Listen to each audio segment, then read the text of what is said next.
19h06, notre invité est là, nous le recevons juste après le jingle.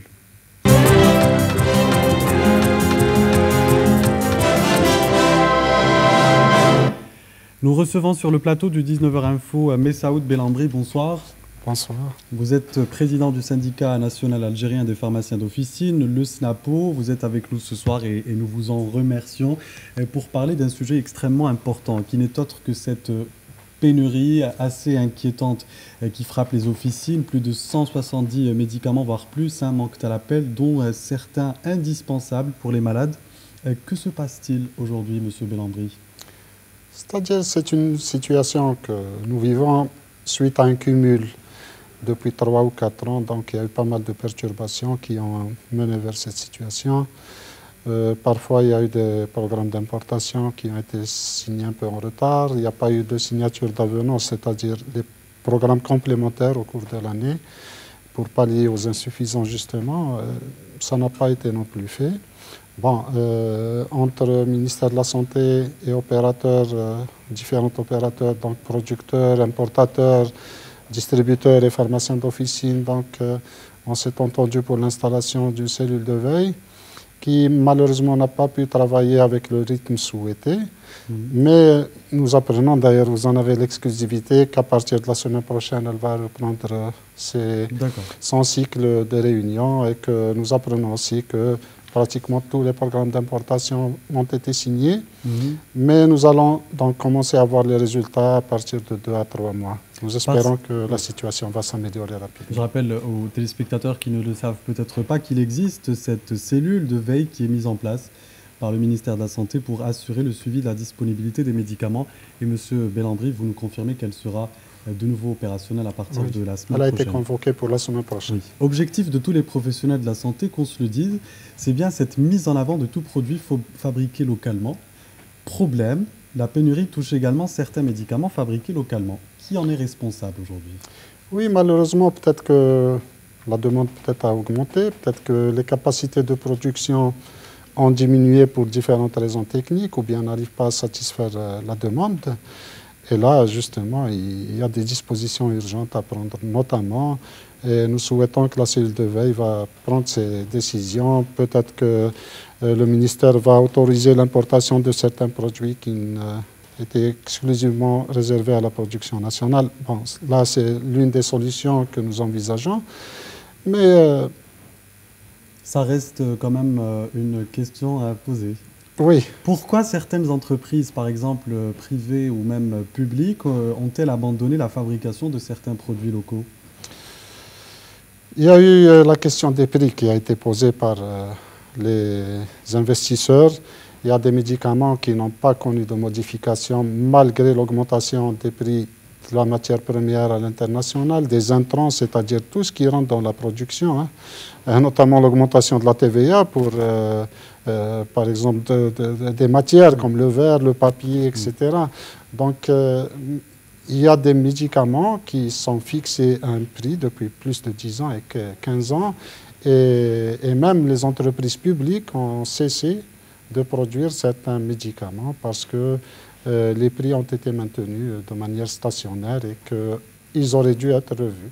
Et quels sont ces médicaments introuvables, juste pour avoir une idée? Quels sont généralement les médicaments qui sont introuvables aujourd'hui au niveau du marché algérien? C'est varié. Pratiquement, nous avons 40% des produits qui sont de fabrication nationale et 60% à l'importation. Ça touche un peu à tout, les antibiotiques, les aérosols pour asthmatiques, les collyres ophtalmologiques, des hormones en comprimé, en injectable, les psychotropes aussi, c'est assez délicat, des pommades, les fluidifiants sanguins. Donc, pas moins de 170 marques sous tension ou bien en rupture. Même les bandelettes qui sont fabriquées localement, elles sont... La vitamine D. Oui, la vitamine D, malheureusement, elle est importée. Tout le monde cherche après la vitamine D en ce moment, c'est redoutable ce qui se passe. Mais le problème, c'est que dès qu'un produit tombe en rupture, quelles que soient les quantités fabriquées ou importées, ce déséquilibre va durer pendant quelques mois. Le temps que les esprits déjà se stabilisent entre pharmaciens, distributeurs, patients, parce qu'il y a ce stress, cette panique qui est pratiquement, qui va en cascade. tout le monde aura tendance à stocker, et quelles que soient les quantités qui auront été mises sur le marché, elles ne vont pas suffire pendant un certain nombre de semaines, même des mois. Et c'est pour ça qu'on souhaiterait justement, on avait souhaité à travers la cellule de veille qu'il y ait de l'anticipation pour que dès qu'il y ait une petite alerte auprès des officines, que la situation soit ressaisie. Parce qu'une fois la pénurie installée, c'est très difficile à rattraper par la suite, quelles que soient les quantités importées ou fabriquées. Il y a quelques années, il y avait l'épidémie de conjonctivite pendant l'été. Tous les colliers étaient tombés en panne.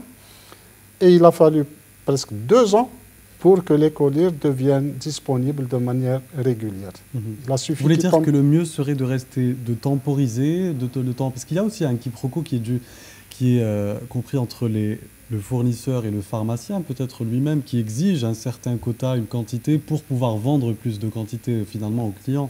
Oui, c'est ce que je disais, parce que dès qu'un produit tombe sous tension ou bien en rupture, tout le monde a tendance à stocker. Et puis il y a cette demande qui dépasse l'offre. Et puis donc, au lieu de demander une boîte, les gens veulent avoir 5-10 boîtes pour être sécurisés. Et puis il y a aussi donc ce phénomène de vente conditionnée, la vente du marché noir aussi, marché noir. En ce moment prend le dessus parce que au niveau du marché noir, on s'est aperçu que finalement le client ne peut plus se procurer les médicaments dont il a besoin au niveau des pharmacies, ce qui fait qu'il le vend plus cher ailleurs. C'est des faits, c'est un fait. C'est-à-dire on a recours quand il y a ces ruptures à faire appel à des amis ou bien de la famille pour avoir ces médicaments qui sont donc à l'étranger. Mais il y a bien sûr des réseaux qui essaient de profiter de ça, mais ce n'est pas des pharmaciens. Ça, c'est hors profession, c'est des réseaux donc, qui importent ces produits de manière tout à fait illégale. Et là, justement, il faut éviter de faire appel à ces réseaux. Malheureusement, c'est un phénomène qui commence même à prendre de l'ampleur sur les réseaux sociaux.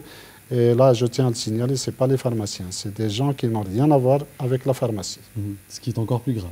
C'est plus grave parce qu'il peut y avoir des médicaments contrefaits, des médicaments qui n'ont pas respecté la chaîne de froid, peut-être des médicaments périmés. Vous savez, dans la détresse, on ne peut pas faire attention à tout. Et donc, vous recommandez aux téléspectateurs de s'abstenir, de ne plus toujours s'adresser à son pharmacien, de ne pas s'approvisionner en dehors des officines parce que c'est un circuit qui est fermé, réglementé, il y a une traçabilité et une sécurité totale. Alors, si on devait parler aussi de cette agence, l'agence de médicaments, qui a été créée en 2009, si je ne me trompe pas, et lancée 8 ans plus tard en 2017, vous dites qu'elle peine un peu à exercer ses prérogatives. Les outils, la réglementation a prévu pratiquement tous les outils pour que le circuit du médicament soit stable. Il y a donc la cellule de veille, il y a le comité de concertation et il y a l'agence du médicament. Mais seulement, il faut que tous ces outils, tous ces organes fonctionnent de manière un petit peu plus accélérée, plus régulière, et il faut qu'ils aient les moyens de fonctionner, notamment l'agence du médicament. Et nous lançons là un appel au gouvernement pour qu'il mette les moyens nécessaires à l'agence du médicament pour qu'elle puisse fonctionner. Parce qu'elle n'est pas dotée de moyens matériels et même nous pensons, c'est-à-dire le constat général qui est fait au sein de la profession, toute opérateur confondu, que ce soit les labos, les producteurs, les distributeurs, les pharmaciens, notre syndicat. Nous pensons qu'il ne dispose pas encore... C'est un système finalement à prendre en main.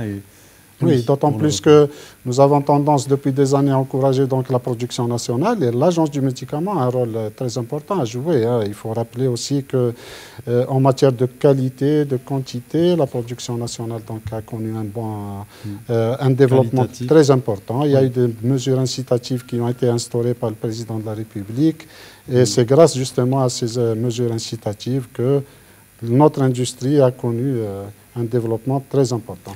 Alors, vous avez noté hier lundi chez nos confrères d'Alger 3 que les raisons de cette pénurie, et vous êtes en train de les citer, elles sont à maintes fois, elles ont été à maintes fois identifiées. Mais est-ce que les sanctions sont appliquées?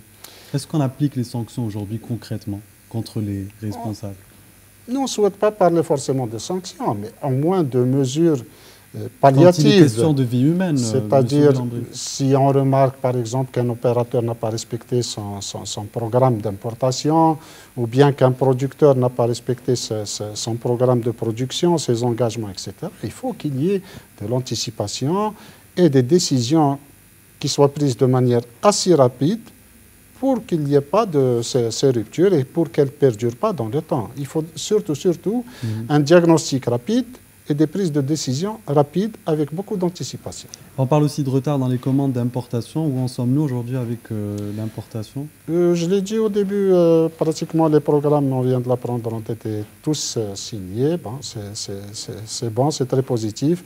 Mais malheureusement, donc, les résultats ne vont être perceptibles qu'à partir de 2 à 3 mois. Et vous vous demandez aussi si cette fameuse enveloppe de quelques 2 milliards d'euros est suffisante pour remédier aux problèmes. Peut-être souhaiteriez-vous aujourd'hui dire qu'on doive consacrer un budget plus important? Oui, c'est une question qui est posée, mais je pense qu'il est tout à fait logique que vu le développement des moyens de diagnostic, l'augmentation du nombre de maladies chroniques, l'augmentation de la population, la bonne prise en charge de nos concitoyens sur le plan sanitaire, etc., avec une formation de spécialistes, la multitude des établissements hospitaliers privés et publics qui sont en train donc, de s'implanter un peu partout à travers l'Algérie. Donc forcément, la consommation, bien la demande va augmenter. Oui. Et aussi bien donc la demande va augmenter pour la production locale, mais aussi pour l'importation. Oui, donc il est tout à fait logique de revoir ces budgets qui sont consacrés aux médicaments. Pour finir, M. Belambri, des textes établis par le ministère de la Santé vont apparemment entrer en vigueur. Oui, puisqu'on parle beaucoup actuellement de loi sanitaire. Elle a été publiée au journal officiel fin juillet. Le ministère de la Santé annonce pas moins de 100 textes d'application. Justement, nous avons appris aussi donc, que rapidement, à partir de la semaine prochaine, il y aura une multitude de réunions pour commencer à préparer ces textes d'application qui concernent principalement donc, pour nous le secteur de la pharmacie, que ce soit sur le plan de la responsabilité, pour l'organisation des établissements pharmaceutiques, mais aussi pour introduire un peu de nouveautés au niveau du secteur officinal, la pharmacie qui nous concerne nous. Merci beaucoup, M. Messaoud Belambri. Je rappelle que vous êtes le président du syndicat national algérien des pharmaciens d'officine, le SNAPO. Merci d'avoir répondu à nos questions. Merci.